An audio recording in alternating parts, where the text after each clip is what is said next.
Welcome back to Big Trouble in Little Podcasts, a podcast not only of sight and sound, but of mind. I'm Andy. I'm Chaz. I'm Joe Dubs. I'm Zach. And as is our January tradition, we're watching the Twilight Zone. Welcome to the Dubs Light Zone, apparently. Well, I've been every year I try to think what we should name it, and I was like, we have so many long name episodes, and we extend it from 1 to 2 to 3. Like the title is really long, so I just go Dubs Light, Chaz Light, Andy Light. That checks out. You chose only phone episodes. Why? Why phones? So no phones. Why were you called to these? There's two reasons. I seen 2 of them, but I didn't see one of them. And I was like, hey, I remember old ladies and phones for some strange reason. Yeah. What were those 2 episodes? And I was like, Night Call and then Long Distance Call. And the Jeopardy room, I stretched it out, and then I'm glad you did. Yeah, there was a phone in this episode, but it was so fucking weird out of the 3 episodes that we watched in this one, because it's so. Me and Chaz kind of talked a little bit before you guys came in. It was so not Twilight Zone. A little bit. It's just basically a short story. But which one do you want to discuss first? I guess we'll go with Night Call, because this episode kind of freaked me out as a kid all the time, and I tried to rationalize why I was scared.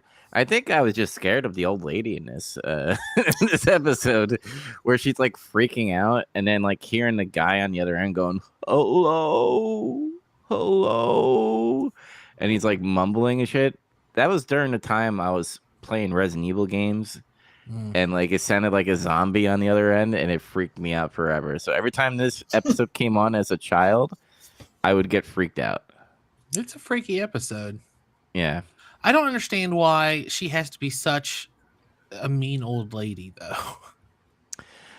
It's kind of like she's trying to be like a tweener in this a little bit, because she's nice sometimes to her, her assistant, her nurse and stuff.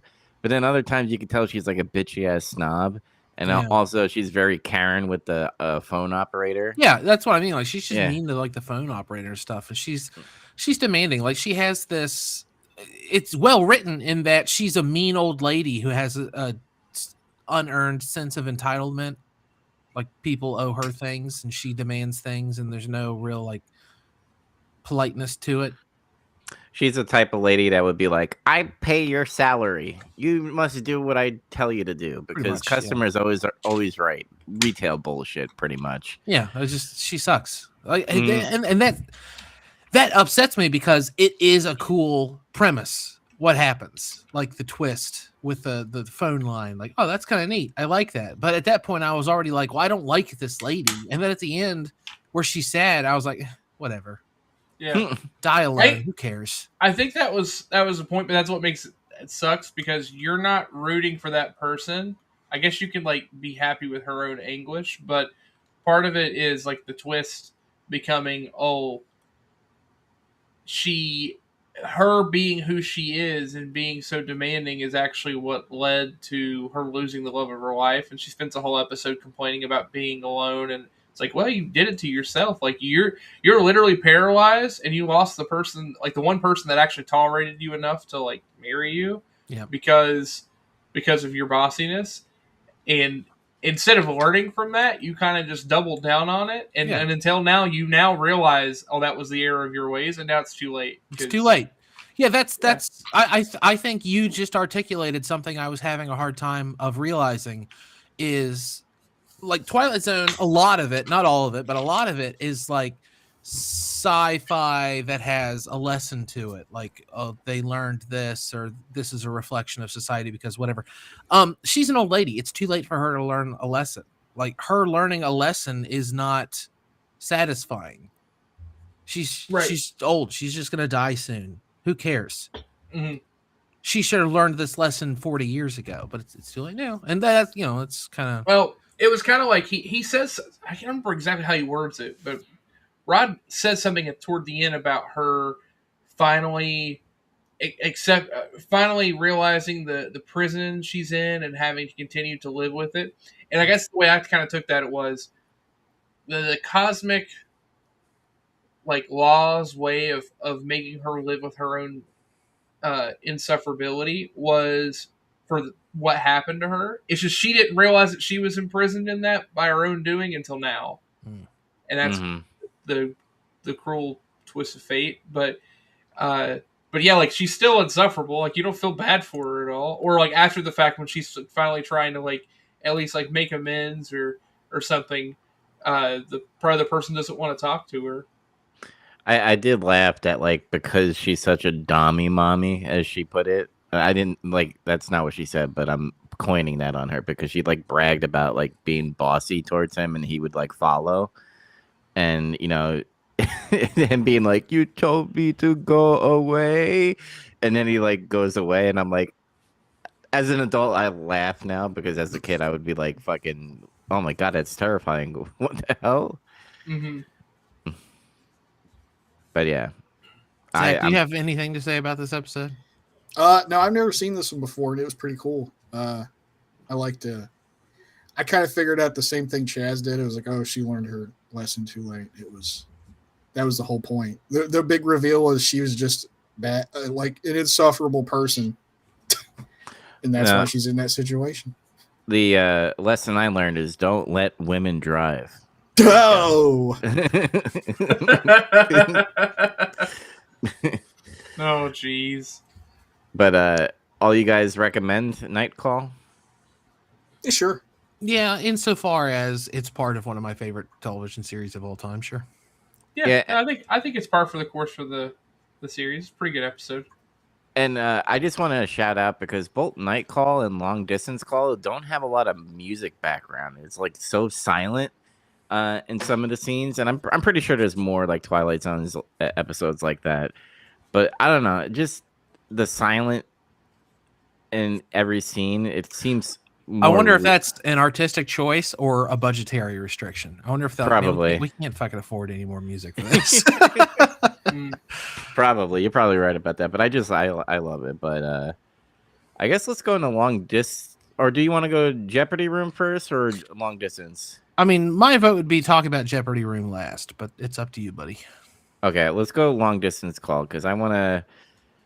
Again, I watched this as another mean old woman. Yeah, well, not kind of, maybe. Yeah, mostly. Yeah, she's trying to take a little boy to hell.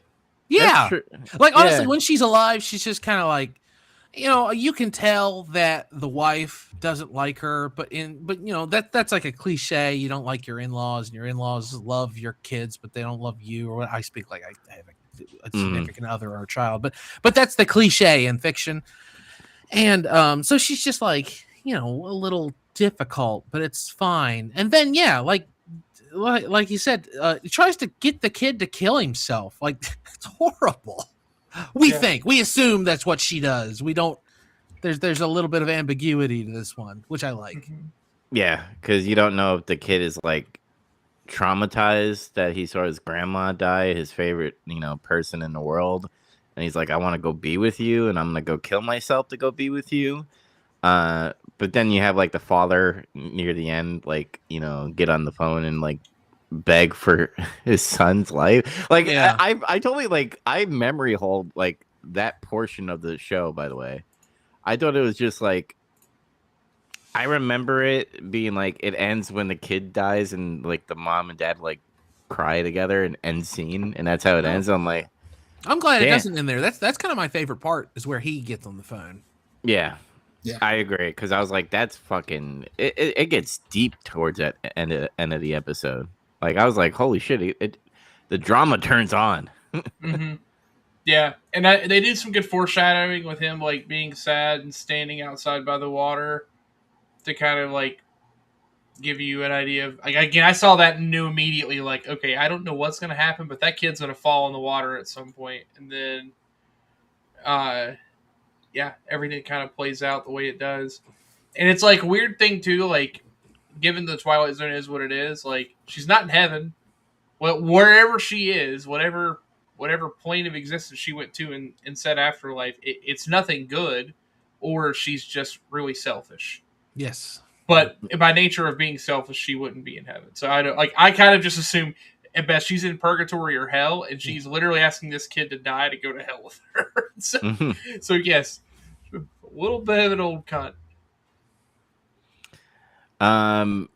I thought the acting was pretty good in this episode. You know, the mom, I thought I liked how they like messed with us a little bit. Like Andy, you said the grandma was like kind of bitchy in a way where she's like stealing the son from the mom, but then the mom was also kind of being bitchy where like sort of. I mean, it's harmless. There's no children being goaded into death. Not yet. It's just she's like insistent on cutting the cake when her mom was gonna do it, and it's like, look, here's your grandma's present. But... Come get this. Yeah, she's getting presents for him. It's like, and they do a good job actually. I thought that especially for the time and how this is shot, like the acting is really good in the sense of they give you all these nonverbal cues to show there's at least a very minor level of displeasure, or at least with her like being uncomfortable, or there being this like superficial tension. And then as she's on her deathbed, it picks up and shows, okay, there's a little more to it than just the simplicity of, the, like you said, the cliche of in-laws. Like there's truly like this obsession type of thing. And then the dad gives further like, oh yeah, she lost all of her other kids. I was the last one she had. I was everything. And then, you get the supernatural part that plays into it. A little bit of doc talk too, the tie to this. This is actually not an uncommon thing to actually happen with kids' psyche. Kids will do very weird and risky behaviors after someone passes away. Also, and some maybe people will say, there like, isn't any supernatural stuff going on. Right, there may not be. It's actually kind of a cool thing. Is like it's not uncommon for people if you. It's very important to explain death to a child. At an appropriate age, his age being appropriate, because if you don't explain those types of things and push them off, then there can be this vagueness. And again, kids can have hallucinations and they're harmless until they're not, because no one's given them any reason to think what they're hearing is nothing. So by all means, like, again, it's not to say that like a kid would actually be like, oh yeah, you kill yourself, we'll be together. Like, I mean, in theory that can happen, but it's not that like that's commonplace or anything. It'd be more so, oh, grandma's gone, but she's my imaginary friend now, or something to that effect. And there could be some odd stuff there, or like even just doing things out of their ordinary with their behavior, and it's out of just kind of like their own way of trying to lash out because they can't comprehend the emotions they're having with grieving.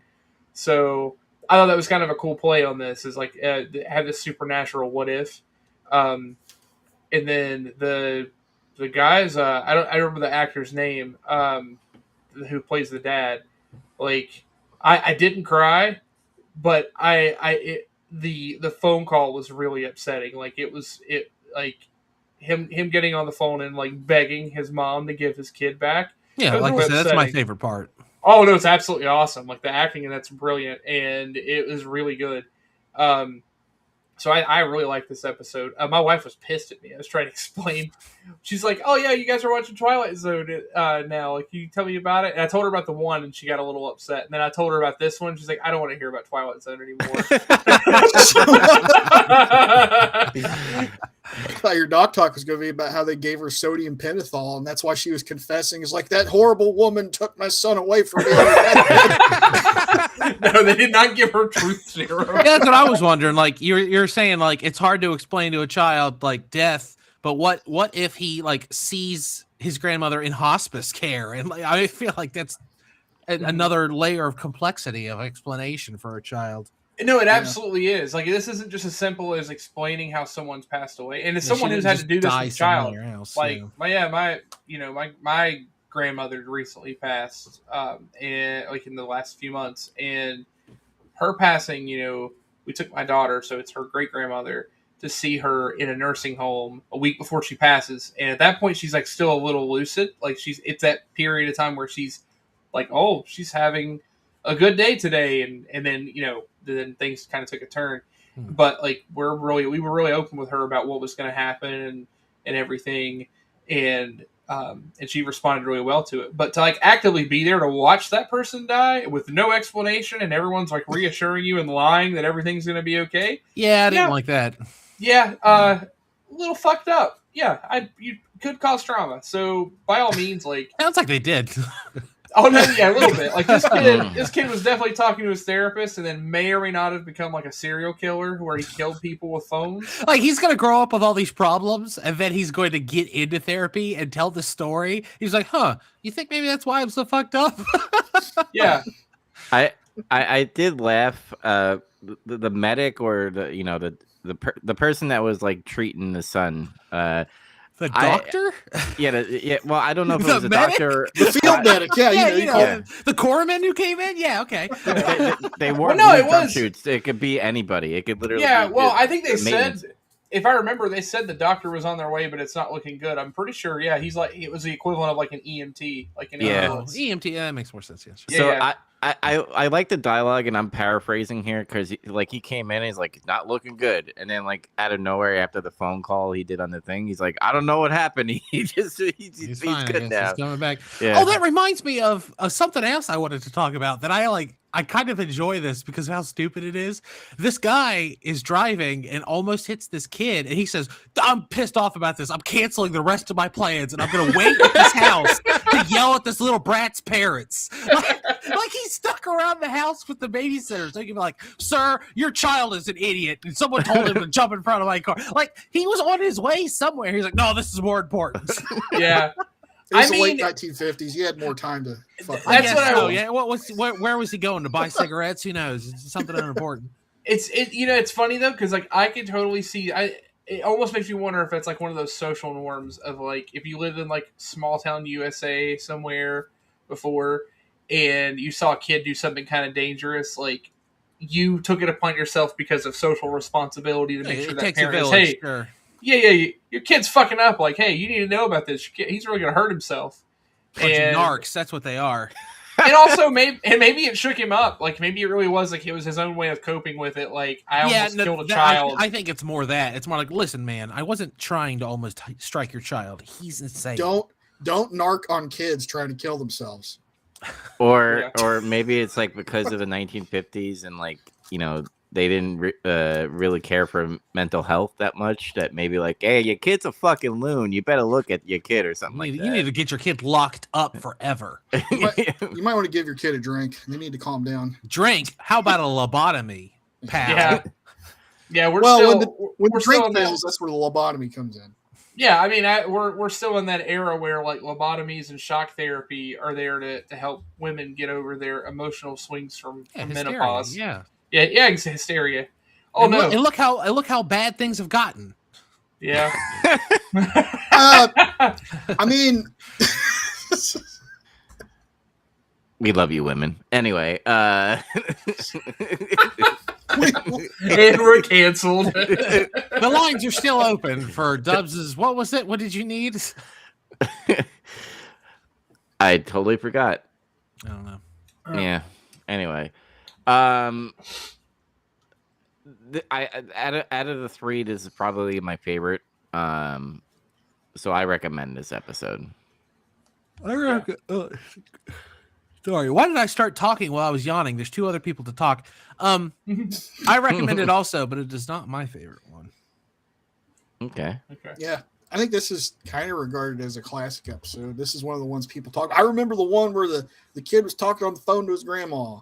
Yeah. I can totally see that. This one, seeing this and never, not that I can remember ever hearing about it or anything. Like this feels like a quintessential like, if you needed to like show someone an episode of what Twilight Zone is about, this is on the short list. I think. Yeah. Like, not to say it's a perfect episode. Like I like it a lot, but it's more of just that life situation intersects with something supernatural. Like. Perfect little like segment of episodes. That's done. Yeah, like I think it's it. So I thoroughly enjoyed it. Highly recommend it. Yeah, you kind of like give them the one where like the aliens come and humans are on the meal, and then you follow it up, and then you follow it up with this one. Fucking gut wrench them with this fucking shit. Yeah. All right. So, Andy, I'm guessing Jeopardy Room is your favorite, and I want to know why, because I'm of the opposite. Like, I honestly, it's very uncharacteristic of me to pick this one because I whine when there's not enough sci-fi in my Twilight Zone because that I love that shit. But I don't know. Jeopardy Room is I couldn't remember if I'd ever seen it before. Like I kept thinking, I think I'm seeing this for the first time, and I was genuinely like, man, what's going to happen? And I was trying to guess where the bomb was and all this other stuff, and I should have figured it out because of your theme. But and I was kind of disappointed that he tells you where the bomb is like halfway through the episode. I was like, oh man, Me too. I kind of wanted to wonder a little more. But at that point, it turns, and the main character is kind of the what commissar. There you go. It's kind of the guy hunting him, and he talks about what a smart motherfucker he is. I don't know. I just like it. I thought it was interesting and fun. It's a cool premise, and I like stories that take place in one room. I mean, it's kind of 1.5 rooms, but still, it's cool. I thought it was kind of a little silly with the shooting like from across the way in that little something that made me laugh is like he's fucking around a little bit. So the assassin, who has a Mauser broom handle, by the way, that rules, like shoots a couple times, which is enough. And then even after the guy like hits the ground, he's like, bang, bang, bang, bang, bang, and like shoots out each window. He's like, well, fuck it, in for a penny, in for a pound, I guess. And he decides I'm gonna break it's like a 12-year-old playing Goldeneye, where you're like, I'm gonna shoot out all the windows. It did seem like a James Bond like scene. By the way, yeah, like, it had that kind of Cold War spy thriller kind of nonsense to it. Okay, so that's what I wanted to ask about. So like, okay, if this wasn't an episode of Twilight Zone, it's interesting. Like I can't say I wasn't entertained by it. It was kind of cool, but that's what threw me off. Was like, I guess for me now, I'm needing season 5, right? Yeah, it's like late season 5. They were running out of like real primo sci-fi stuff, and they started just saying, "Let's just find some good short stories," and that's what we. Season 5 has a few of these. There's been a few episodes where nothing supernatural or sci-fi happens, though. There's been a couple of them. Mm-hmm. Yeah, there's been a few. It's like they all usually have at least one per season where it's nothing crazy's happening. Nothing out of pocket, as the kids would say. Okay, maybe. I guess that's what threw me off is like the episode just like kind of stood for what it was, and there's like no element there of that supernatural. It's still this is what makes it Twilight Zone, at least for me, and I think Rod Serling would agree with me on this. The Twilight Zone encompasses all of this weird zany sci-fi stuff where like toys come to life in a bin or whatever, and Santa Claus is real and all this other stuff. But also the Twilight Zone is that place where the true world brushes shoulders with the other world, the death. It's the looming threat of this man's life coming to an end that makes this a Twilight Zone episode. Because that's the Twilight Zone, is beyond this mortal coil. Okay. Yeah.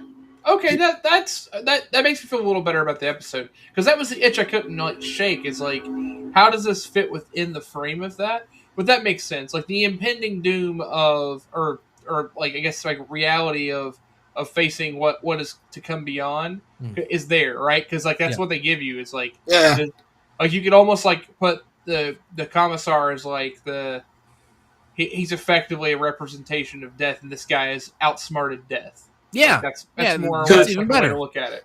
Yeah. Sometimes you also look at it as a way as like people stuck in extraordinary circumstances just out of nowhere. Like, how often is a guy hunted by the state and they're gonna like murder him? Like, whoa. Well, it's like now looking at it more, I thought I want to add to it or like change the story for what it is, because I think again it is a straightforward short story. But this person who's like, I literally kill so many people, and it's boring. I have to find a way to take pride in it and take pride in a good death. And like the way like and that's given off, it's almost like someone who has like this god complex, like that feels like they are like, so they're like almost like they're in their own mind they represent death anyway. So I think that's kind of a cool way to look at it, is this the guy's literally cheating death in more ways than one. But also he just unfortunately made the the issue of having this little flunky named Boris with him. This idiot. Yeah. Yeah. I laughed out loud when he picked up the phone. Oh, it's great. I knew that was going to happen when it happened. You kind of see it coming from a mile away, and you kind of lean in, like, really? And then he's like, "Wait, no!" Yeah. And then of course they showed the really aftermath corny. too. Oh yeah, they do. After they kind of hone back in, and they're like, he's like hanging off the window and stuff. Kind of tame. Like I wanted body parts everywhere, but I get it. It's television of the '60s. Yes. It's not the '90s yet. Settle down. Extreme. The thought that crossed my mind though was like, I haven't watched every single episode of the old show, but in my head, I'm like, is this like really the first time they really kind of directly mess with like these are guys from the Soviet Union, like Cold War stuff? No, I don't think so. No. Well, what's another time that they actually do that? Because I can't really think of one. I wish I could remember the exact story, but I can like picture the characters. I think at times they use metaphors. There's like a scientist comes over to the West at some point. I don't remember if they specifically say where he's from, but I think it's just pretty clear. East. I mean, we've watched like a couple episodes that like highly infer or reference the Cold War in itself. I mean, there's a lot of like military ones too, like nuclear warfare and stuff. Yeah. But I don't know if it's directly like it involves actual like soldiers or agents from Soviet Union. They usually never come out and say Soviets or Communist Party or anything like that. Yeah, the only one I remember they kind of like reference something Soviet is when the neighbors are having a party and then all of a sudden the Russians, they say something about Russians, I think. The Russians attacked. The one where the guy's building a fallout shelter too. Yeah, that's what he's talking about. Oh, I thought he was talking about the no. I'm talking about something different. On Maple Street. The one you're talking about, the built a fallout shelter, is that rich guy, and he brings like all the people he hates or something like that. No, they're at a dinner party at that time, and he like shows off the they're in the middle of a dinner party when everything happens, and they happen to be at this guy's house. This is two different. The fallout shelter one is an episode, and the monsters are due on Maple Street is another episode, but they both have the same looming something's going on. Is it the Russians commies thing? I mean, in the fallout shelter one, it definitely is. But right. I don't know. Like this, I think my immersion broke a little bit where it was like a short story and not like a Rod Serling creation in some way. It's just funny that you're like, oh, I couldn't get sucked into this one because it was too believable and realistic.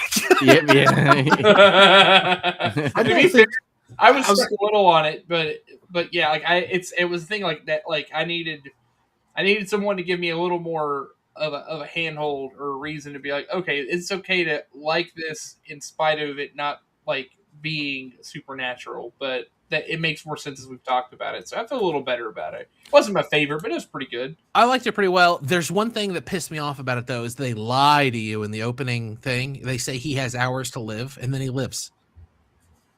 Well, they didn't say he was going to die. I guess that's true. I guess that is technically the truth. He's only got hours to live. But I'm looking this up right now, and I guess this isn't based off of a short story. It just says written by Rod Serling. No, it came out of his brain. Oh, then I guess he wanted to do something different. Maybe he was just like, I'm tired of doing this like supernatural stuff. Let me just do a fucking. They're at the last season. Yeah.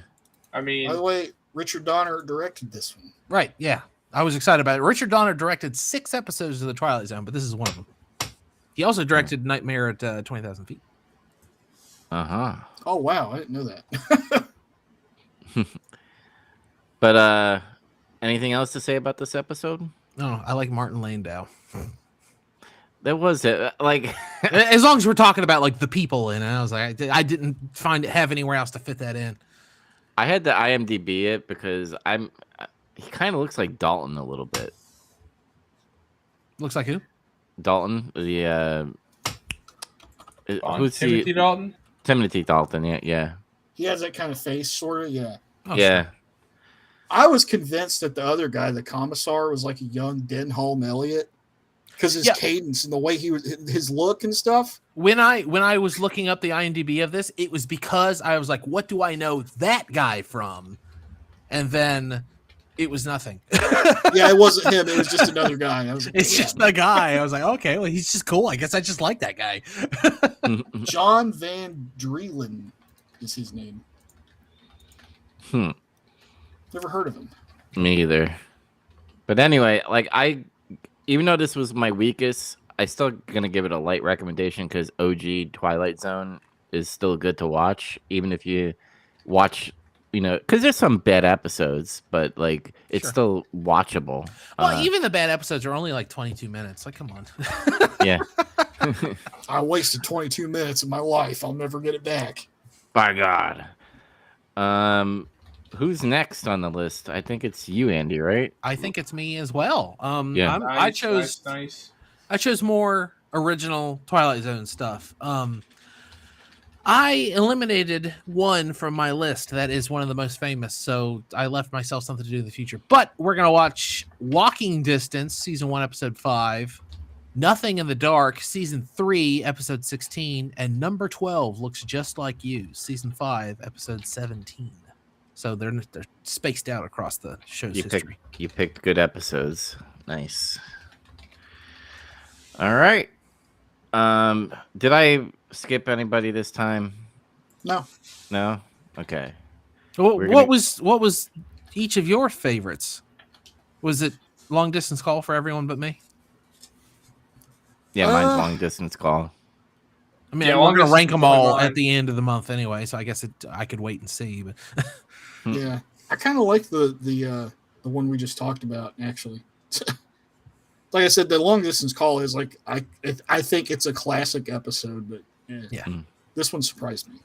I whenever we are going to do Twilight Zone, I always remember I chose To Serve Man, and then you guys shit all over it. I was like, guys, this is a classic. And you guys were like, that's stupid. This episode sucks. It's like, no. I mean, I still love it. It's just stupid. It's one of those things. It is stupid. It's a stupid episode. I love it to death. All right, let me do this silent stinger.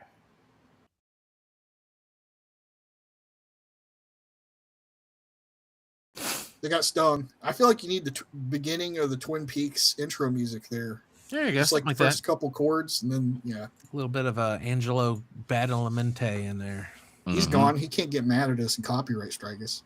His estate can. Oh, you'd be surprised. CBS or someone. I don't know. Someone would. We're getting fucking hit on on getting some color with some of the Lex Luger intros that we do, because some dude named Nitro 690 keeps on copyright claiming us, and I had to edit it out. Fuck you, Nitro. That stuff is really annoying. I've been doing Big Trouble rips every day, and I use a different music track each time. And I was trying to use a bunch of different Gundam music, but I kept getting copyright struck from Japanese, like somewhere in Japan, because they composed the music for Mobile Suit Zeta or whatever.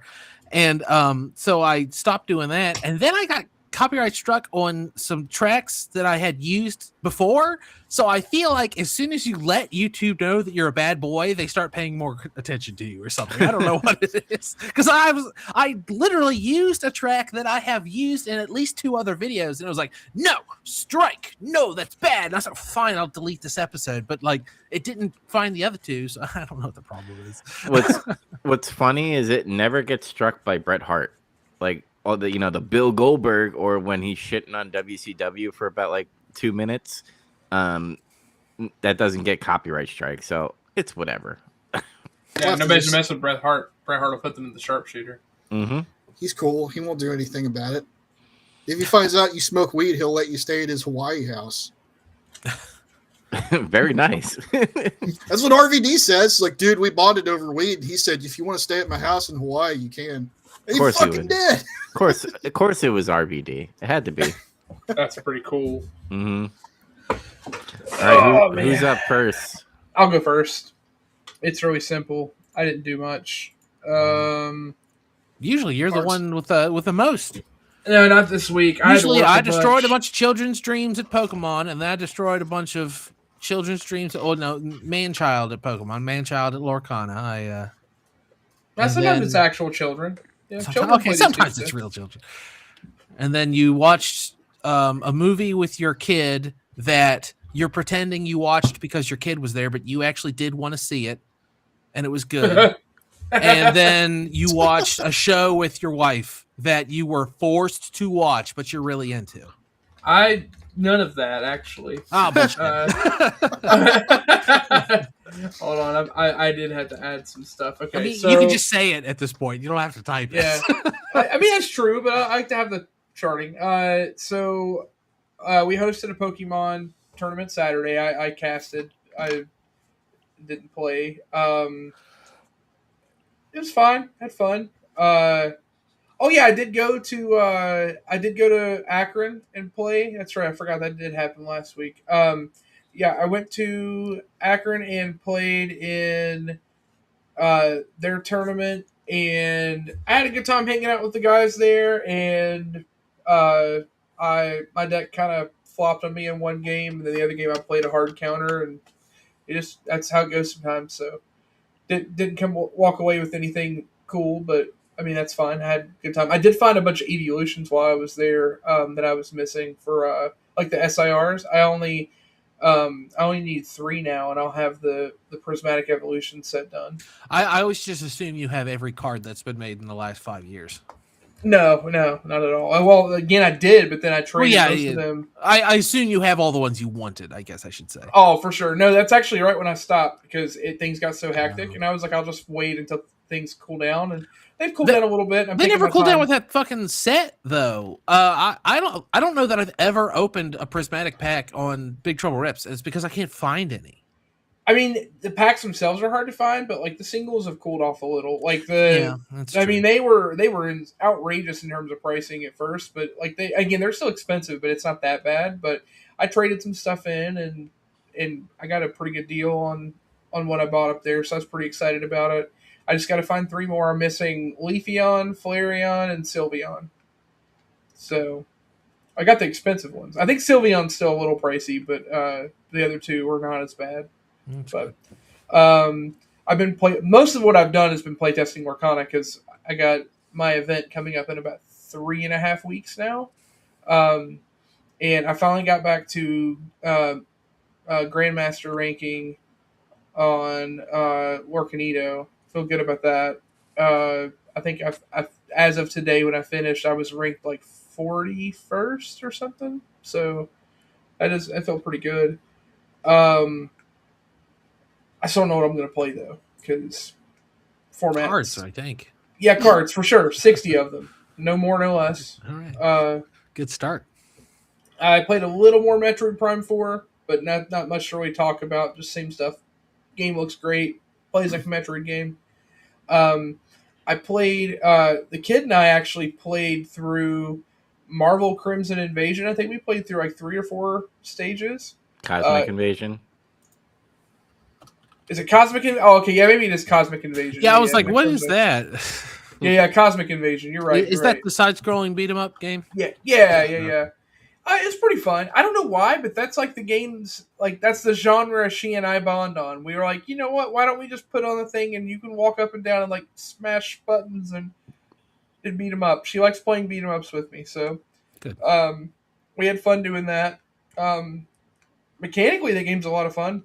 I think I want to play through more and like beat the story and unlock the other characters, but yeah, I enjoyed it, and it looks like there's like a full on like online co-op mode you can play too. So instead of trying that, and then she and I played a little Mario Kart, but that's it. That's all I've really done. We've not watched any like new special movies or anything that I can remember at the moment. It's just been that. Who's next? That was like such a weird I wanted to see just how much dead air we could get into this awful show. I tell you what, you pay for the whole seat, but you only need the edge here. That's right. Hey, you know what? I'll go next. Why not? I'm the one who's talking. I already mentioned Big Trouble Rip. Still doing it. Still fun. Come watch. I was gonna play a PlayStation 2 game, so I had to turn on my PlayStation 2 and make sure the OSSC and everything else was okay. and lo and behold, Tekken 3 was inside of there. And instead of taking it out, I had to play Tekken 3 for a while. That's what you should do. I fucking love Tekken 3, man. That game rips. Tekken 3 is not it's aged like a fine wine. It really has. Yeah. It's such a good game. I played it. I beat it again. I just I had to. Tekken 3 is the best one. Every once in a while, I'm like, I'll buy one of the new Tekkens. And I like watch some videos and that's too much for me. I'll stick with Tekken 3. But I'm still annoyed. Like we were having a conversation, off the show about how Namco is like this company that refuses to capitalize on all its old IPs. Like Konami and Capcom keep putting out all these money grabbing collections and remasters and stuff. And that's great. I do like that stuff. I do like having a Suikoden collection. I do like having a Castlevania collection. But why won't Namco do it? Why won't they put all the Ace Combat games on a disc? Why won't they put the Tekkens out again digital? Like they could sell just Tekken 3 with like rollback netcode and online gameplay, online versus for like $20, and people would buy it. People would buy that for 40. Yeah, that's a $40 game. People would pay for that. Yeah, absolutely, they would. But how are they going to make their remake? They got to make their remake. They're not even doing that. They're not even doing that. But it's on the table. They have scruples. For some reason, Namco is the one company that's like, no, we have principles. We're not going to do that. We're going to release a bunch of lazy-ass Gundam games all the time to make money up, and then we're going to squander the rest of it. Yeah, some idiot went to them and was like, what if we remade Pac-Man? And they threw his ass out a window. I think they're too busy fucking around with like mobile games still. There's like the only other company left over there that's still like heavily focused on like mobile. They're making money doing it though. That's kind of the problem. Like they have a big money making Gundam mobile game right now, and they have a big money making something else. I can't remember. It's like they have a couple Gundam games. I think they have a MOBA or something. But yeah, they're actually making money doing that. But thank God they did announce a new Ace Combat, and there was much rejoicing in the niche air combat community. And the reason I say that is because I saw the trailer for Ace Combat 8, and I was like, man, I really like Ace Combat. I want to play some more Ace Combat. So I played Ace Combat 0, the Belkin War, and beat it like really quick. I haven't played a single video game since like July. And I was like, I'll play a little Ace Combat, see how this goes. And it just all clicked immediately. Like I was very thrilled to be playing this game. The game was so much fun. And it's the kind of thing like you either like Ace Combat or you don't. And if you're the kind of person who does, it's going to be one of your favorites. And if you don't like Ace Combat, then there's not really much there for you. Like at the end of the day, the Ace Combat games really are just a great big blank space that you try to turn an aircraft as hard as you can and shoot another aircraft in. That's not a lot to it. But I'm fascinated by the setting of the Ace Combat game. Strange Reel is the name of the world. It's really the name of it? That's the official name from Namco, Strange Reel. Weird. They kind of came up with it after the fact because they designed this whole world like in between 3 and 4, and 4 was the first game that officially had it. And then they've retroactively said, oh, in 1, 2, and 3, these took place in these years and these places. But Strange Reel is technology and everything has developed at the same way it did in the real world, but the politics, the global map is all different, and super weapons exist, and everything's very anime and very melodramatic. Like everyone's always like really obsessed with like knightly honor, and it's so hard to explain. Like I really, really want to like dig into what makes Strange Reel what it is, and like to do a 2-hour video essay about it. Like not about the games necessarily, just about how bizarre Strange Reel is. Because everything, like I said, it has like a chivalrous, like a European coded feel to everything, but it's through that Japanese lens. So it's got this like anime, all the characters are too serious kind of thing. And people say stuff that people don't say in real life. It all seems like it was written by a middle schooler in their creative writing class. But I don't, it's all like, what's the nature of war and what makes a true ace and stuff like that. But, what does it mean to be a pilot? Yeah, that like what are you? Did you ever figure out what you're fighting for? Oh, man, it's so cool. It's so fucking cool, you guys. Ace Combat 0 is so fucking good. I want to spoil the shit out of it, but I won't do it. I know it's 17 years old, but I still won't spoil it. It's just there's a character in it, your wingman Pixie, and he's always saying all that stupid, like, you got to figure out what you're fighting for, buddy, and stuff like that. He calls you buddy the whole time, like that's his thing. Like at the end of several levels, he'll say, "Are you still alive, buddy?" And that's like the kind of the call sign that Ace Combat fans will all say to each other when they realize you've played Zero. But I don't know, Ace Combat Zero is just a true delight. It soaked up all my free time this last week or so. I've been having a rough time with work stuff lately, but I managed to sneak that in over the weekend and a little bit other times. Actually, I had to skip going to Gundam this week. I didn't have to, but I thought I had to because I thought I was going to meet Chaz, and then I wasn't. But I'd already talked myself out of skipping it because I wanted to come home and beat Ace Combat. So, That's a workout. I was like, I have to. I got 2 levels left. By the way, the last boss fight in Ace Combat Zero was fucking hard. Like, I know that everyone will be like, it's not that bad. It was hard for me. I'm a bad dog fighter. I love air to ground. That's where I flourish. But air to air it's a different animal. And then, that's the whole point of the Ace Combat games is to battle aces and stuff. But I don't know. I had a weird loadout for it, but I got it done. That's it, though. I played a bunch of Namco stuff. How do you like that? Oh, no. You know what else I did? I played Marvel Rivals with you idiots. Oh, yeah, you tried it. Good. You like it? Yeah, it's pretty fun. I remember playing Overwatch and really liking it, and then liking it less with time. It feels like when I first started playing Overwatch, but kind of better in a way. Like, all the characters I like, I know this character because I read comics when I was in college. Like, it's kind of cool. There's a few characters that I don't know. Like, there's a Thor lady I don't recognize, and Jeff the Shark is like a new character I don't really know much about. And oh yeah, Muscle Mommy, Athena. Yeah, but yeah, that's fine. I still like it. I mean, I was Punisher 9 times out of 10. That's all it takes. He has guns. I know how guns go. I also had fun playing a few other characters, but no, Punisher's the one where it's at. Yep, but yeah, that's it. His superpower is gun. That's true. All right, which one of you wants to go next? How much dead air before we decide? Zach, you go. Okay, not a lot. Watched a bunch of Gundam stuff. I finished watching Gundam 00. It was a little better than I remember. Liked that one pretty well. I remember liking it pretty good when I finished it the first time. And I would tell people. How long ago was that? Maybe like 10 years ago now. Okay. So it had been a little while.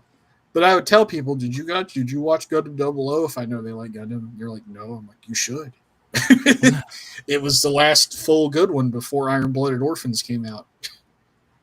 And I'm not sure. One day we'll have to do like a tier list or something.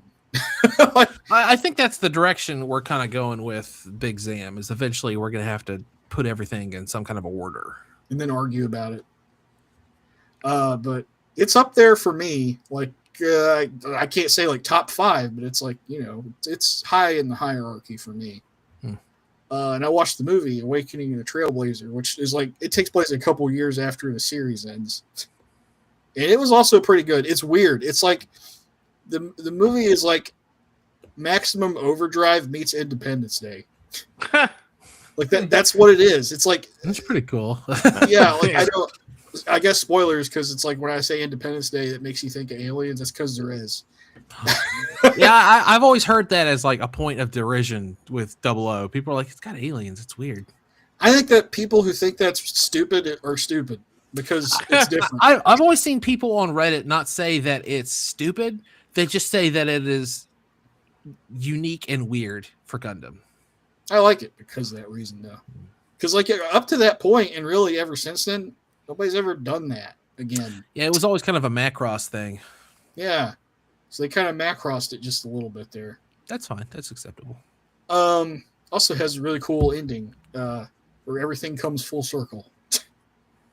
And then I watched Gundam Hathaway again because I was like, I didn't watch that since it came out, which is like now 5 years ago. We did a Big Trouble guide on it a long time ago, if anyone's interested. Yep. And they were, I like to try to be refreshed about things, especially like with these cards coming down. It's like, I don't remember that guy. I don't remember that character stuff. And I like it better, I think, than the first time I watched it after seeing it again. It's pretty cool. And super high quality animation stuff. Yeah. And there's more story in this. I mean, sometimes there's things like that they don't really explain that well, I guess, because they're in a hurry. But, yeah, I mean, it's clearly adopted from a novel. Sometimes it's I feel like there's a couple beats missing there, but whatever. It's fine. I kind of fill in the blanks by going online and looking it up. I've been watching Beavis and Butthead season 3 now. Hell yeah. And it's still pretty funny. I think the funniest one I've seen so far was I think it's the one where they figured out Beavis had a peanut allergy. They were just sitting there like on the couch, and he's like, Butthead's like, I told you to get nachos, dumbass. He's like, yeah, well, I didn't have any, so I had these nuts. He like sits down and he starts eating the nuts, and he's like, these are pretty good. And he's like, Butthead's like, yeah, these suck. He's like, oh man, is your mouth tingly like mine is? And I started laughing. That's actually great. He's like, oh, I love it. My mouth is tingling. I can't even feel anything. And then when Butthead eats some more, he's like, no. And then it cuts back over to Beavis. Now his lips are big. That's actually great. That sounds like an episode of It's Always Sunny. Yeah, that's the episode. Fancy nuts. Yeah. I love that episode. I brought nuts. Are they fancy? It's not even related, but like that's how wild that episode is that they have all the stuff going on with the inflatables, and Charlie somehow manages to scam them into buying those weird fucking Ninja Turtle pies from the 90s that are green. It's all and then Frank wants them. He ends up unfucking the whole situation they created with the inflatable couches. Says, let's just put all our money together in one big nut. We'll just have one nut. It escalates to a point, though, where like he keeps eating more of them. He's like, Butthead, I can't fit my hand in the jar. Can you get more of these? Like he's like blown up. He falls over and he starts like slobbering. Oh, that's great. The second funniest one I think was when Butthead had a heart attack, like when they're old. It's like he was walking up the stairs and he's like so slow. And he's like, hurry up. I want to go upstairs. He's like, my chest hurts. Shut up, dumbass. And then when he gets to the top of the fucking stairs, he just goes, and he just falls all the way back down the stairs. And then like he has to go get help for Butthead, and he like walks past an ambulance. Just walks past an ambulance and sets up a doctor's appointment at like a pediatrician's clinic for himself. Somehow. It's great. I watched the Game Awards. I didn't intend to. I just kind of ended up doing it. Yeah, same. Oh, I'm excited. Who won everything, and why was it Claire Obscura? Oh, Claire Obscura won everything. I'm so fucking pissed off for some reason. I don't get why people are mad about that. It's like, what did you want to fucking win? What deserved to win this year? Hey, a non-AAA platformer made like a once-in-a-generation game, and people were upset about it. Oh, no. It seemed clear to me that it was going to win. Like, that's what I like. To me, it was a clear winner. It's like it's an original game. It's original IP. Everyone loves it. It's the one thing that people seem to be upset about is, it swept all these awards. They should have given best sound design to someone else or something. No, it's too bad. There's a reason why an orchestra is performing the music and is like selling out and having to do encore concerts throughout Europe, specifically France. Like the music's also phenomenal. Like it won everything because they nailed everything.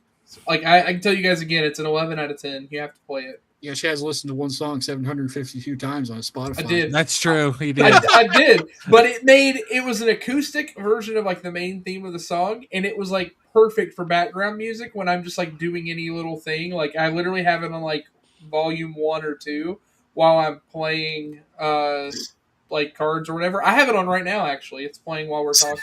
Now he's up to 1300 now. I'm kidding, but yeah, it's great. I think I mentioned it in the chat at least once a week how you guys need to play it, and it's a masterpiece. And I'll just keep doing it until you play it.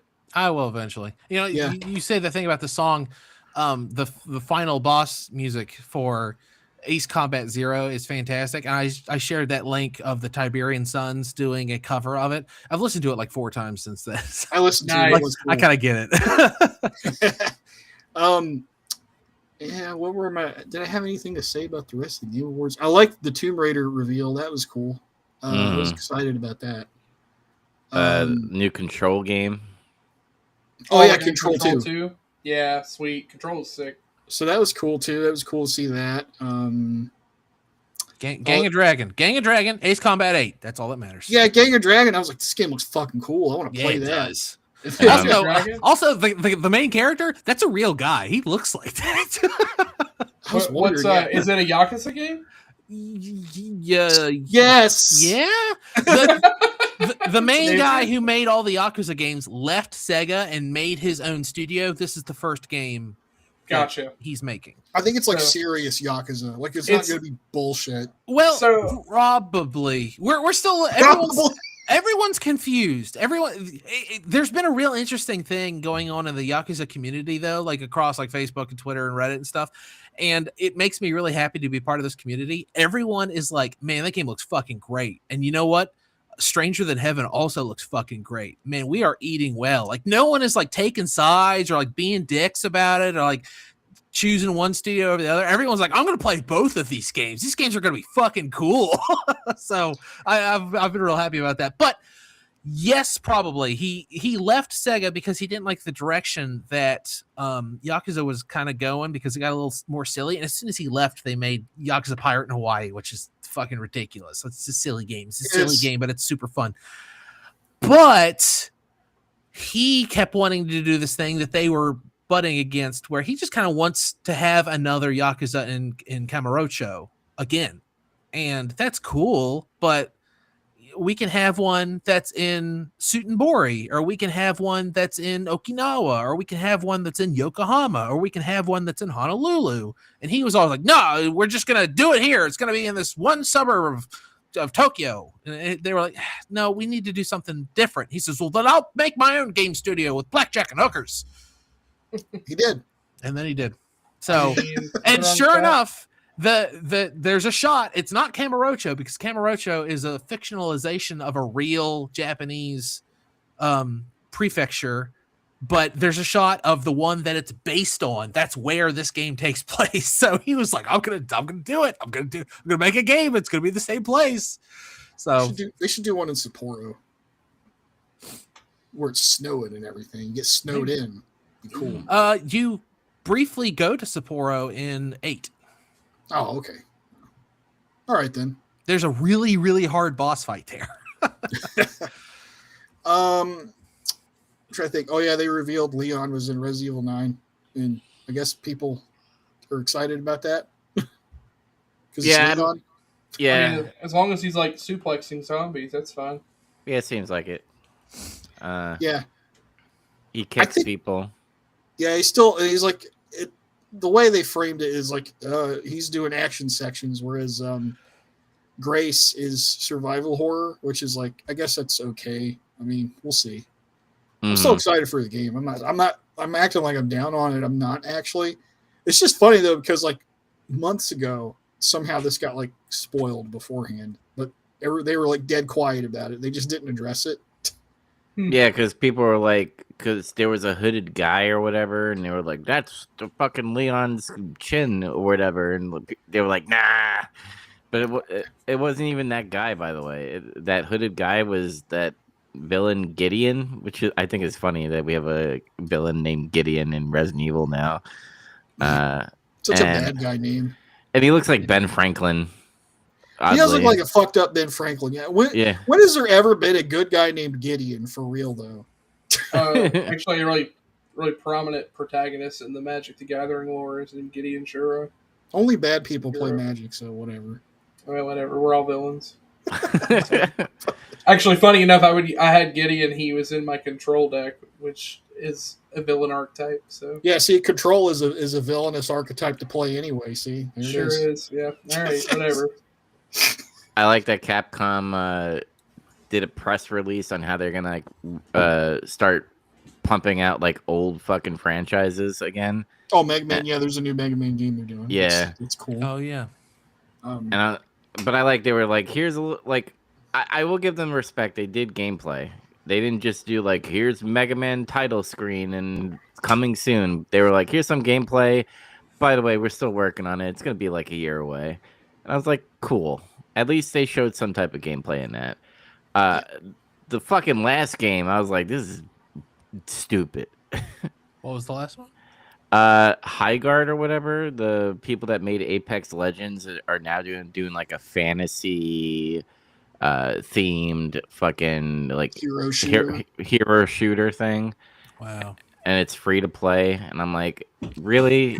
They must have spent like millions really of dollars. Shifting some paradigms, I see. All right. Is there gonna be battle passes? Probably. I wonder if there's going to be cosmetics for all the characters. It'd be cool if they just said fuck all that and made Titanfall 3, got it over with. Yes.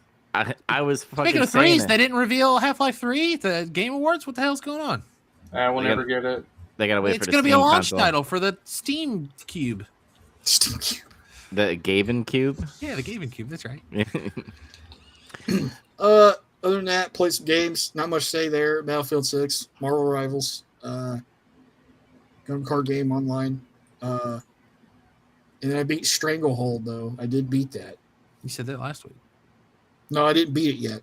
Oh, really? Okay. I said I was at the museum. Okay. Oh, wait, hold on. Was there an announcement at the Game Awards about Titanfall 3? No. No, I don't think so. I thought people were saying there was going to be. I think it was a meme. Oh, Yeah, okay. I think people were wishing.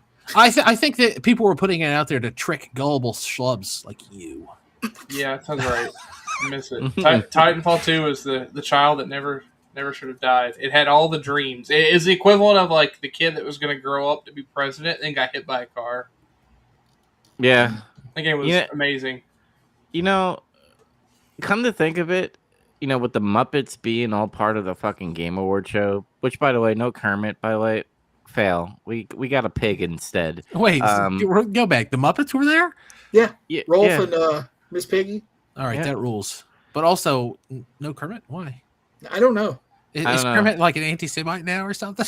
Yeah, probably. Is he standing? No, it's probably the opposite. He probably supports Israel. We That's can't not cool bridge. anymore. I got to see where this segue is because I was talking about a child being hit by a car, and you were like, "So yeah, like the Muppets," and I really didn't know where this was going. Sorry, I'm having an autism moment right now, where I'm just like, Famously, Gonzo hit a child with his kooky car. yeah, he's driving like Billy Joel. Jalopy. But why hasn't Kojima been a puppet? Like, you missed out opportunity of all the fucking jerking off from the Pope, the Dorito Pope. He was a Disney character. Wait, what? Did you guys see that? He's a voice in Zootopia 2 in the Japanese dub. Yeah. No, I didn't know that. I saw that. Thought it was, Pretty cool. it's a minor character. It's like a mole or something. I haven't seen the movie, Yeah. but in the Japanese dub, Kojima voices a character. It's Yeah. funny. I kept All right. expecting something from him there, but there was like not a speck, nothing. Yeah, I don't think he had much to talk about. I think they could tell that last year he forced it, and they're like, let's not force it anymore. Let's make sure there's something important. Because last year it's like all this like vague, like here's a logo. It's, okay, I get it. You're developing games because you like bring something real. Yeah, like the overdose or OD or whatever. Yeah, I mean, I'm the biggest Kojima stan there is. Like, I'm a huge loser over it, but like He has his book and everything. I do have his book. Is it my turn now? It's your turn. I'm done. I bequeath this to you. So I watched John Cena versus Gunther. They suck. All the people that are bitching, go fuck yourself. I don't understand. Did you cry? Did you cry when he put his shoes in the ring? No, I'm not Cody Somebody Rhodes. made a meme where it looked like he took his jorts off. That's what he should have They done. used AI to That's do what he that. should have done. That would have rolled. It's like they told somebody in the crowd was like, "Take the jorts off." You can hear it. Just leave it all in the ring, literally. So it's funny we're talking about it because I remember seeing things about it. I was like laughing about how people were complaining online about this whole mess. And my wife's like, "Oh yeah, he retired because he had cancer, right?" And I'm like, "Wait, what?" No.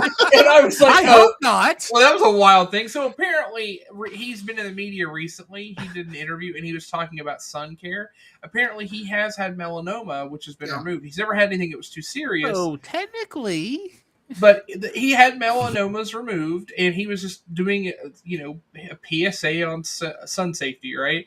And it had nothing to do with any of the other stuff. I was like, no, I don't think it has to do with it. But I mean, the melanomas do exist. And she's like, yeah, I guess you would get that if you wore jorts a lot. And I was like, what? How's that related? Man, could you imagine if John Cena was like hospitalized with cancer? They'd have to bring every child in the world to come see him. Oh, man. Yeah, and that's the only way to balance it out, to make things fair. And if you think about it, because like people are complaining that the match sucked because he gave up, because his motto is never give up and stuff, and because he tapped or whatever. He tapped out. So imagine like taking that scenario that your Chaz, your wife said about like him retiring because of cancer, and he gave up. Yeah. He gave up to cancer. Cancer won, buddy. Anyway, he tapped out of life. I will say, I've watched it, and the only thing though is like to fit that message is he could have also not tapped. He could have passed out. He could have passed out. The pass out would have probably made more sense because he literally is the never give up, never surrender, and then he gets left there, and then it makes more sense for others to come out and check on him, and then you can have the whole thing of like they get him up and they're like trying to help him lick his wounds and realize then it seems like he's not done. Like he tapped out. He did it. He killed the character. It's done. It's over. That's the end of that. Yeah. There's a finality to it. He's never done this before. He gave up. He got out of there. It's kind of like a little bit of the it's still real to me, damn it, type of like energy a little bit. Maybe. As far as like the never give up, character. But here's the thing, because there's a lot of people that are making fucking like fan stories about like Triple H being like, haha, I'm gonna do my own screw job on fucking Cena, and he's gonna tap out. I'm like, no, maybe Cena, because Cena's been doing interviews lately where he's like talks about giving back to the talent, the people that are there that could carry the torch.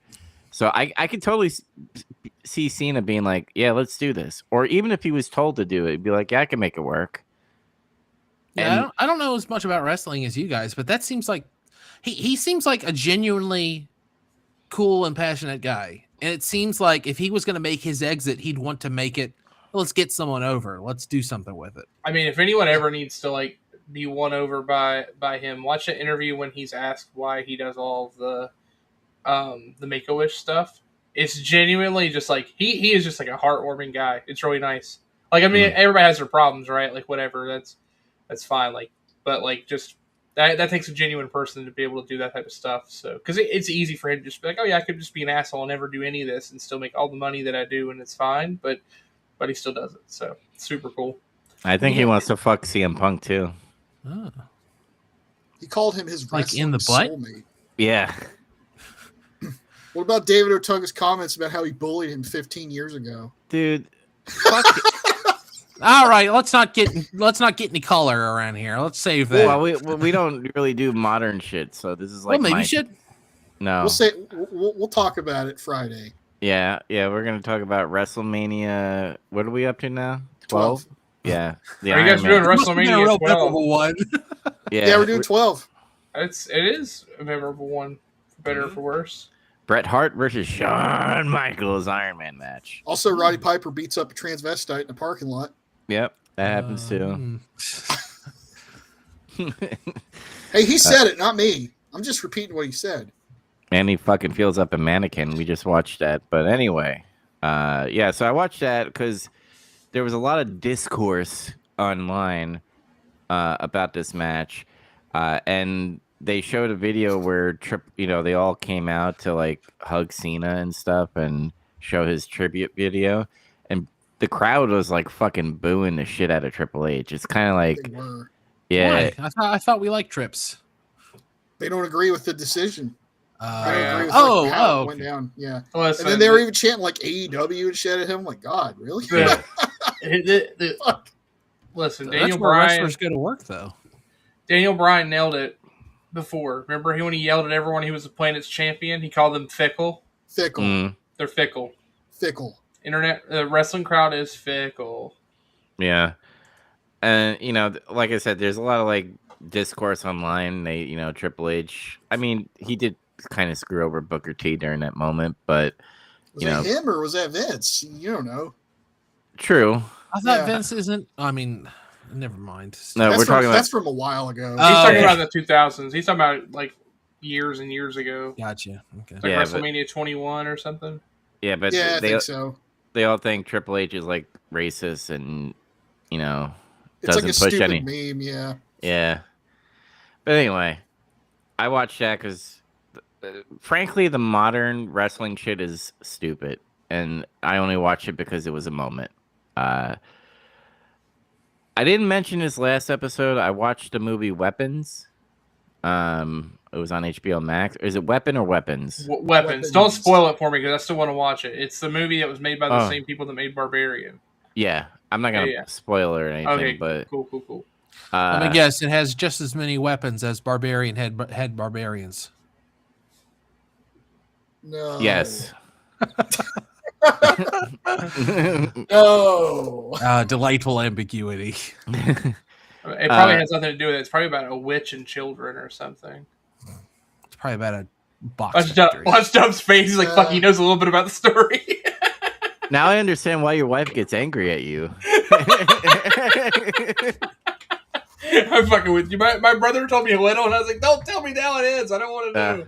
I know a little bit about it, yeah. This guy's also directing the Resident Evil movie that's coming out next. Yeah, dude, I'm so excited about that because I think he gets it, right? He said he's gonna, follow the fucking story a little bit. No, that's not what he said.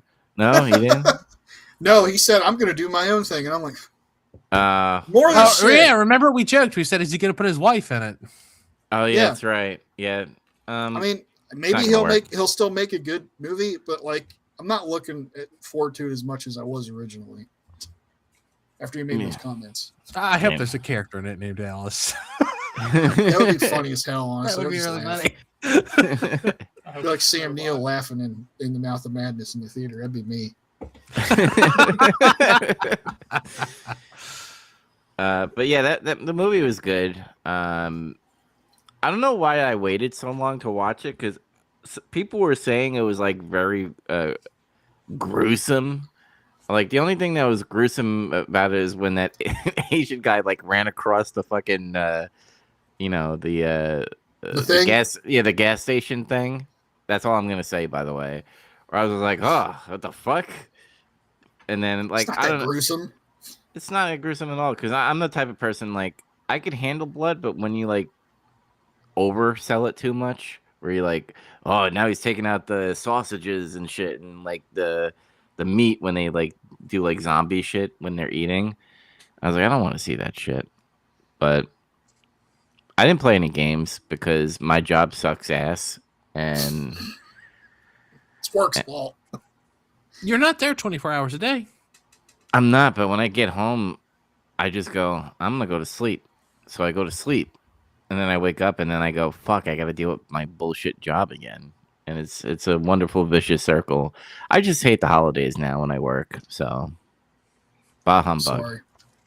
Yeah. Sorry about that. Do you do any card stuff? Are you still hunting for things to collect, or trying to figure out what TCG you're gonna get into? I'm waiting for that bubble to burst. I'm tired of like stalking websites and shit. I don't know. We all, and by we I mean just like not ultra obsessive nerds. We're all waiting for a bubble to burst. I've been waiting on the retro gaming bubble to burst for like 15 years, man. Like, at some point, you just gotta be like, if you want it bad enough, do the work. I'm not saying like pay scalper prices. I'm saying like follow some Twitters that send out alerts when products are available. Yeah, but here's my thing. That shouldn't be the case. No, it shouldn't, but it is. Yeah. That's the problem. It's the world we live in. I know it sucks. I hate it too. But believe you me, like there's been a few times where my product almost ran dry on Big Trouble Rips, and I had to really scrape the bottom of the barrel. I had to go to the vault, is what I call it. But it sucks sometimes. I every once in a while I'll buy some stuff at the card shop for a little. It's more expensive than MSRP, but it's market. So it's something. If there's something you really want, get some alerts or go to a card shop and say, hey, what do I need to do to like get this product? Can I pre-order the next time something new, like the next set or something? Because a lot of places will give you MSRP prices if you're pre-ordering stuff. That's the way to go. I mean, it's all dependent on what you want to get out of it too. Like, yeah, do you want a deck or do you want to collect? Right, because if you're wanting a deck to play a game, buy singles. Buy singles, or play online until you figure out what you want to buy, and then buy singles. Just buy that exact deck.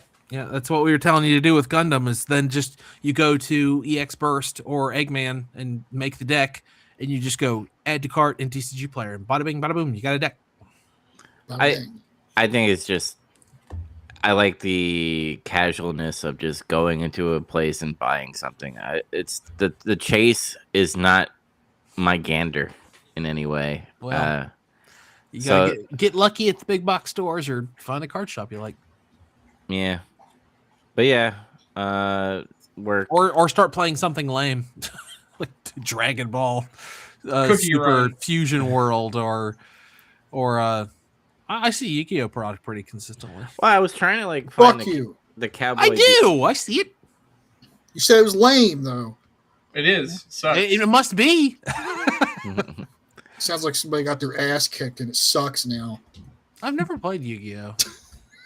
It was fun. I can't speak to how fun it is now. Yeah, every once in a while I'll get, I think I talked about this before, but like I get card shit in my YouTube algorithm. Every once in a while show me a Yu-Gi-Oh thing, and it's like something God Beasts turn 1 whatever, and it's just like card, draw, graveyard, draw, card, trap, win. And it's wow, that game looks fun.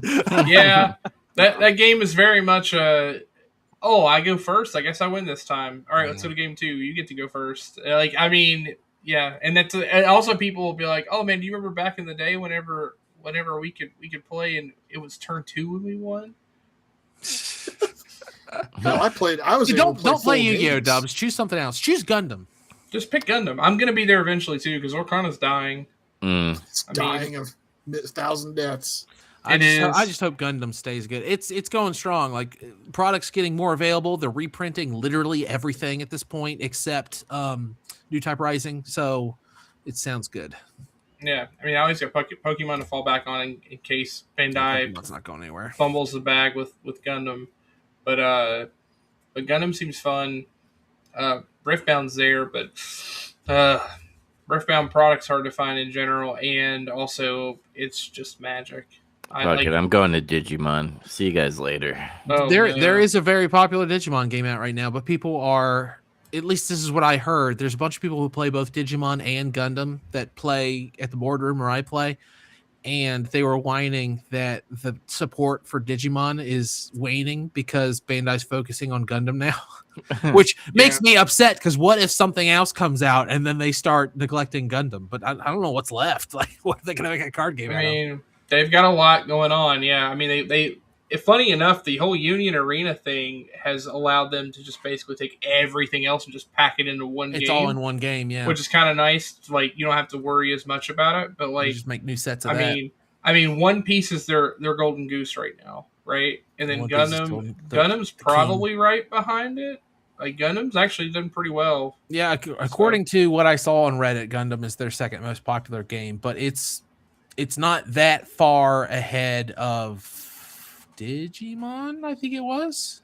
Digimon or Dragon Ball. But people were hypothesizing that it was because you can't get Gundam product like you can the other stuff. So maybe when all these reprints come out, that'll change drastically. Also, Gundam has recorded record-breaking products as an intellectual property the last 2 or 3 years running. So Gundam's not really going anywhere soon. Yeah, which is helpful. I think people just like undersell it, and I think it's a lot of it too is like the West. I hear all the people all the time like, "Oh, I don't want to get into Gundam because I think the card game will die out," and it's like, well, the IP is not going anywhere because you don't realize this, but it is insanely popular in the East. So, like, they have no reason to not make it, and they're going to make enough money that they'll keep pushing it, and then it'll come to the West. So, like, that's fine. Like. Again, I mean, it's kind of the same thing for One Piece, although One Piece is, like, especially for now, is still pretty popular worldwide. But yeah, I think there's something there to it as long as they continue to support it. That's really what it comes down to is if they feel like they're making enough bottom line that they can continue to make the game, make product. I think it's fine. Workana's in a spot where, like, we're just slowly seeing all the extra, like, it was pushed a lot by a community who was doing all this extra stuff to help advertise the game, and it's just dying off. Like, more and more local stores are dying and dropping off the game and not playing it. Content creators that were hosting all the different videos and podcasts are have ended. Like, it's just and a lot of people have jumped ship to Riftbound. Like, that's actually what's happened. A lot of content creators have jumped ship. So I don't know what's going to happen. Like, I honestly, like, there may not be a competitive season for Workana after this one. I don't know. You gonna cash out? I mean, once that comes, yeah. Because I mean, again, I don't even play the game for fun. Like, I know that sounds like crappy, but like, what I mean is, like, I don't You're have, in too deep now. I don't have a local. Like, I don't have a way to, like, you know, like Pokemon. If it existed, you know, we'd have like a place I go play weekly, and it's whatever. And it doesn't really matter if I'm playing to be the best person in an area or whatever. I'm just playing games for fun. I can't even coordinate a time to meet with 2 or 3 people that play Workana here. I have to rely on playing online with strangers or with my team when we play test. And we're all play testing with the strive goal of going to one of these bigger events, and that's it. So it's like, if that goes away, then yeah, I have no reason to keep doing all this. Mm. So it's fine. I'm also looking into like deck building games, like something that is solo, so that I could just play by myself. Yeah, you got one or something. You should play them. Let us know. Yeah, I got one, which, by the way, they fucking lied to me on Amazon, because remember, like, smart to me. Remember when I was like, "Hey, Gundam is $70 for the booster pack," and they were like, you guys were like, "Holy shit, yeah, it is," and then you looked into it and it was Japanese. They did it with this. They said it was a solo game. It's fucking 2 players. It's like a sci-fi deck building game. Don't you have a brother or something? Yeah, but he's not gonna play. Okay, hear me out. What If are you're splits looking, for? what you can kill 2 birds with 1 stone. Why don't you play deck building roguelikes, like Slay the Spire or Monster Train? Do you know what either of those are? Yeah, I played Slay the Spire before. I've done that. Or just play those. It's like you get the itch of playing a video game. You can dive as deep as you want to, and it's a deck builder. Just play Balatro. Yeah, you play Balatro. Shit, not the worst idea.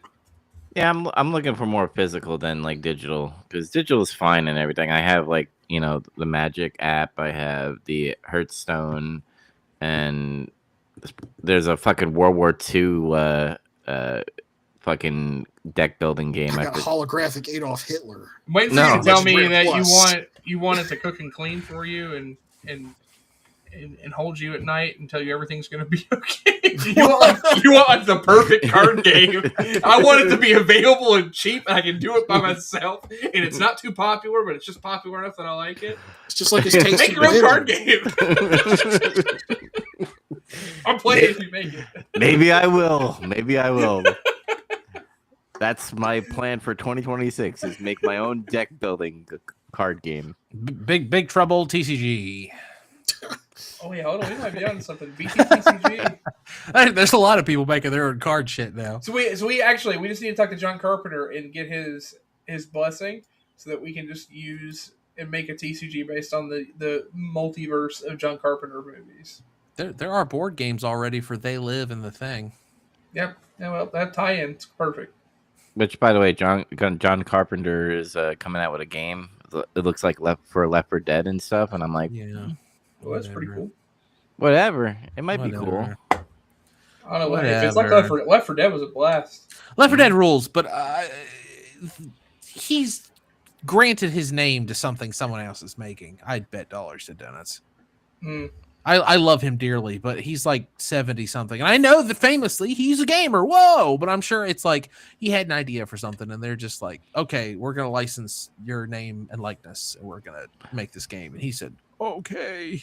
All right, I'm going to call out John Carpenter, by the way, because call him out. I'm going to call him. Motherfucker, is he really 77? Is he older? I don't know. I just know he's old. Kind of old now, yeah. because I was gonna be like, Steven motherfucking Spielberg is fucking coming out with a movie called Disclosure Day, which I think I posted in Messenger. 77. 77? Yeah. If Spielberg could fucking still do it, you could do it. His problem is he's got enemies in the system. Yeah, they don't sure. like He him. should just crowdfund a movie. Yeah, he probably could. He probably could. Yeah. He's pissed off too many people in the fucking studio system. So he does weed and plays video games. I Yeah, dig that. and he said that. He said that himself. He's like, it's too much of a fucking pain in the ass to make a movie now, and everybody hates me. I only want to see movies from people who want to make those movies. Yeah. Like, if he's not into it, I don't want to see it. Yeah, like if they make Spaceballs 2, I'm not watching it. No. Spaceballs. I mean, they are making it. They are making it. That's why I'm kind of like being like, I'm not watching it. There's all these rumors going around that they're doing a Thing sequel. They did. It was a video game. No, a movie. Oh, boy. And Kurt Russell's going to be in it somehow. Are they going to play with the fucking... It was Childs the whole time. Maybe. Can't remember. What was the canon plot that they decided in the video game? Was it that it was Childs or was it McCready? You go to investigate it, and no, I'm thinking about the comic. Never mind. In the comic, they're both alive. Yeah, I can't remember what it is, but like whatever he had, I guess retroactively stated whatever happened in the video game was canon, and one of them it proves which of them had it, but then like that's been retracted. It's a bunch of nonsense. It's a dumb interview thing. Yeah, sure, that was right. Go buy it. I get paid 1% of every sale. Maybe if you can play it, you could find out what happens. All right, well, that's all I've done. I mean, I guess I could mention I played the little games that I did play was Arc Raiders, because it's such an easy. Because Escape from Tarkov, you have to like put valuable items on you, even weapons, to go out on a mission to get other supplies, and there's like a high risk and high reward, because if you get killed in Tarkov, you lose everything. In Arc Raiders, you could do a free loadout, so you don't have to use your storage items and lose everything. You could just do a free loadout and just go loot and stuff. So I've been doing that. What I like about the game is like every game is different because it's PvPvE, so you have to deal with players plus the environment bosses, the drones and the robots and stuff. But it's good. I like it. Cheap game, $40. That's all I've done. Well, guess what? If you want more of this, make sure you like or comment and subscribe on our stuff, and then you can follow and subscribe and do all kinds. Whatever. We're on YouTube and iTunes, Google Podcasts, Spotify, all the stuff. I need to have like a script. No, maybe it's more fun to do it from the hip. I don't know, whatever. But make sure you follow us. If you like one of us, but not the other ones, make sure that you follow me on Big Trouble Rips on YouTube, or you can follow Dubs on Twitch at Joe Dubs 35, or you can go watch some card stuff from Chaz at Turbo Blaze GLC. Or if you like wrestling, if you're one of those people, you can go check out Getting Some Color. That's Zach and Dubs both. So yeah, make sure you watch a bunch of Twilight Zone. Don't watch just my episodes. They're short. Watch a bunch. Indulge. Treat yourself. You've earned it. Oh, by the way, because, that's the next episodes, but I just remembered I have my week off. So you guys are you guys doing anything special on that week? Yeah. Look out for another episode of Big Zam. It's going to be Requiem for Vengeance. Stupid name. I hate it. All right, guys. We'll see you in the next episode. Peace out. Thanks for listening.